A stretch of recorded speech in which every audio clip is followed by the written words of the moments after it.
Olá, queridos. Sobre o assunto de ficar, no vídeo anterior eu fiz uma abordagem bem diferente, onde eu não pretendi te dar a resposta específica, mas fazer com que você buscasse essa resposta diretamente de Deus.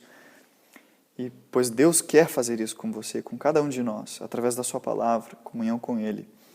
E também mencionei sobre a questão de agradar a Deus, querer agradar a Deus. E se esse é o seu desejo de agradar a Deus, fazer a vontade de Deus, Ele promete que Ele vai te guiar. O Espírito Santo vai guiar em toda a verdade.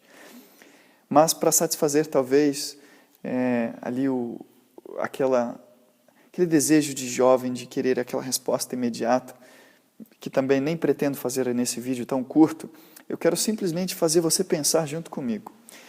Qual é o princípio do grande conflito? Quais são os dois princípios que lutam pela supremacia, que lutam em favor da verdade ou da mentira, em favor de Deus ou de Satanás, do mal? Qual foi a origem do grande conflito? Veja, Satanás desejou agradar a si mesmo, ele desejou fazer a sua própria vontade.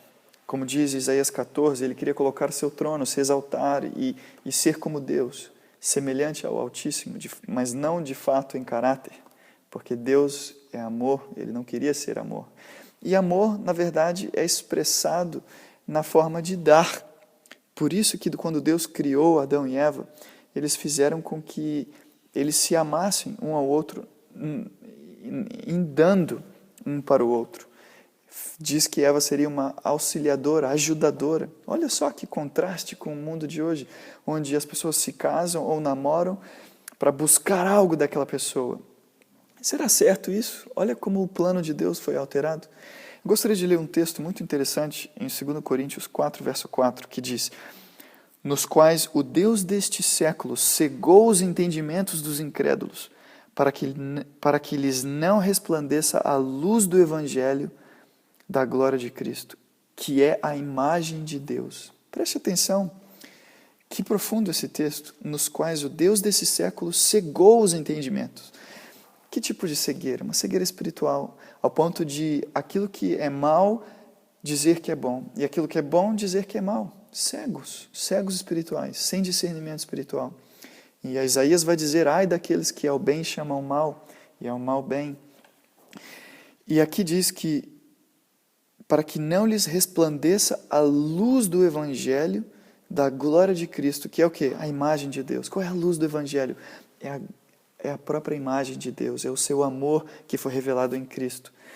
E esse amor genuíno é o amor que se manifesta através de dar.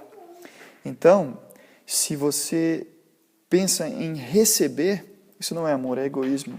E se uma pessoa quer ficar com você e ela diz que ela vai te, sei lá, qual que seja o argumento dela, ela não está pensando em te dar nada, ela está pensando só em te usar.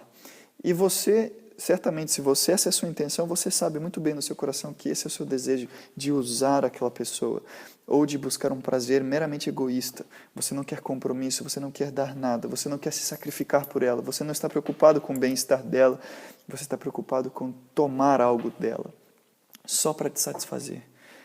É isso que você quer? E se você fosse um pai, se você, jovem, se tornar pai, você deixaria sua filha fazer isso? Ou deixaria alguém fazer isso com a sua filha ou seu filho? Certamente que não. E mais, nesse conflito entre o bem e o mal, amor e egoísmo, são realmente os dois princípios que decidem de que lado do conflito você está. Toda decisão que você tomar vai estar baseada em um ou outro desses dois princípios. Então, quando diz o texto aqui sobre a luz do Evangelho, que é da glória de Cristo, que é a imagem de Deus, pense, você diz que aceita esse Evangelho, mas será que você aceita? Paulo diz o seguinte, que ele não se envergonha do Evangelho, Romanos 1,16, porque este Evangelho é o poder de Deus para a salvação. Salvação do quê? Salvação do pecado. E o pecado é justamente esse egoísmo, que é a iniquidade, a quebra da lei do amor de Deus, que é o egoísmo. E mesmo Romanos 1, no versículo 5, diz que a graça de Deus é comunicada a nós para a obediência. Então, se você diz que quer receber essa graça ela é para obedecer. E, como diz Coríntios 6, verso 1, ou 2 Coríntios 6, verso 1, não me lembro agora, que diz o seguinte: queridos, não recebais a graça em vão. Dizer que você tem a graça, mas se ela não não é eficaz na sua vida, ela não te faz obedecer, ela não te dá esse evangelho, que é o evangelho do amor, então você ainda está no egoísmo e você está cegado pelo Deus deste século. Então, queridos, pense bem nisso. Espero que essa resposta seja um pouquinho mais direta, mas ainda assim eu volto a dizer como Enoque: se o seu desejo é agradar a Deus, Ele vai te guiar.